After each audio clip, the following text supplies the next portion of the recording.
Long before the rivers began to dry, before the earth cracked open under the burning sun, there was a promise sealed in blood, a promise whispered to the spirits, a promise that would one day demand payment.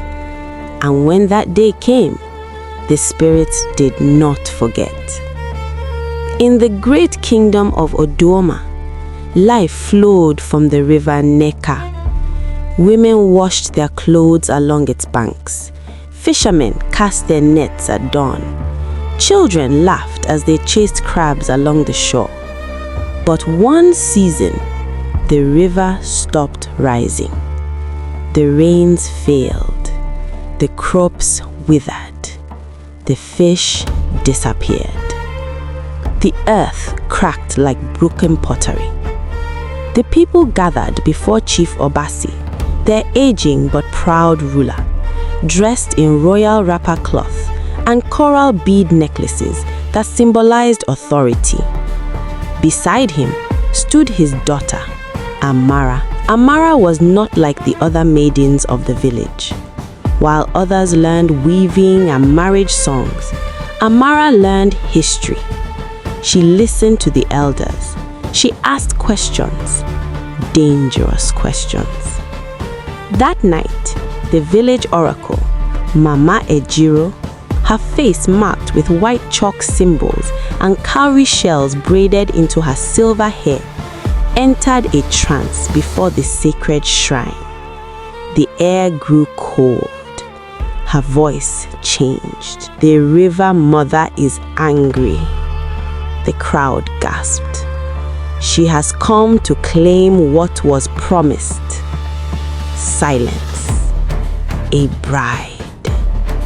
Panic spread like wildfire. An old legend resurfaced. Generations ago, during a great famine, Chief Obasi's grandfather begged the river spirit for rain. In desperation, he promised that one day his bloodline would offer a daughter in marriage to the spirit. The rains returned. The people survived. But the debt remained. Mama Ejiro pointed a trembling finger. The spirit calls for the chief's firstborn daughter, Amara. Gasps, wails, drums dropped from trembling hands. Chief Obasi fell to his knees. No, not my child. But the river roared in the distance, though it had been silent for months. Amara stood still. Fear gripped her heart, but something else stirred inside her. Anger. I am not a goat to be sacrificed, she said firmly. The elders murmured.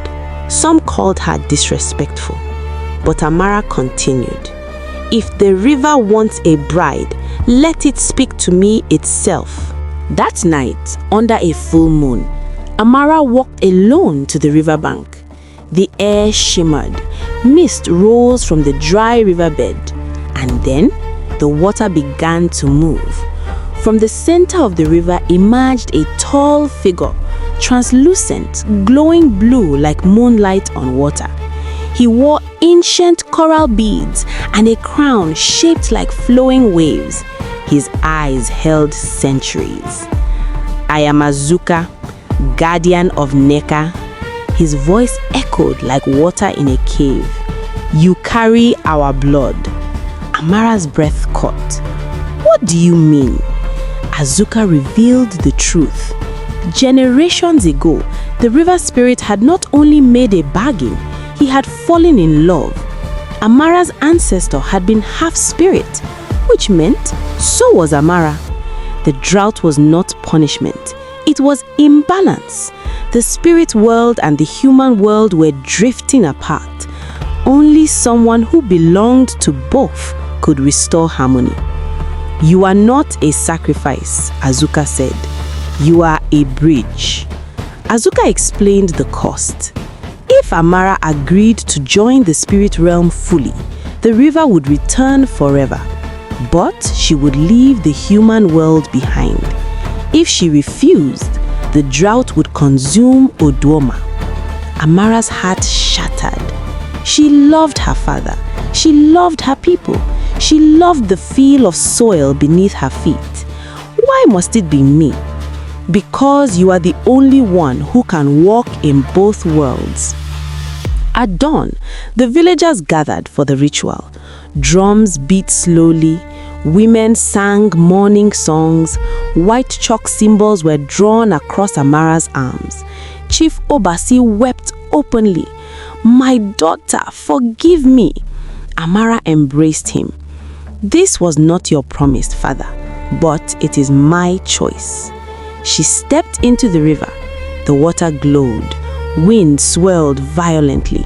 For a moment she screamed as her body dissolved into light. Then silence. The river exploded upward. Water rushed through dry lands. Crops straightened. Fish leapt once more. The people rejoiced. But Amara was gone. Seasons passed. The river never dried again. But sometimes, at twilight, villagers saw a figure walking on water, a young woman with glowing skin, watching, protecting. And when young girls came to the river to fetch water, they felt courage fill their hearts. The elders would whisper, "She chose her destiny."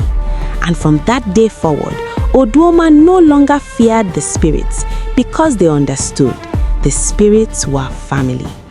Some promises bind us, some destinies find us, but true power is choosing who you become.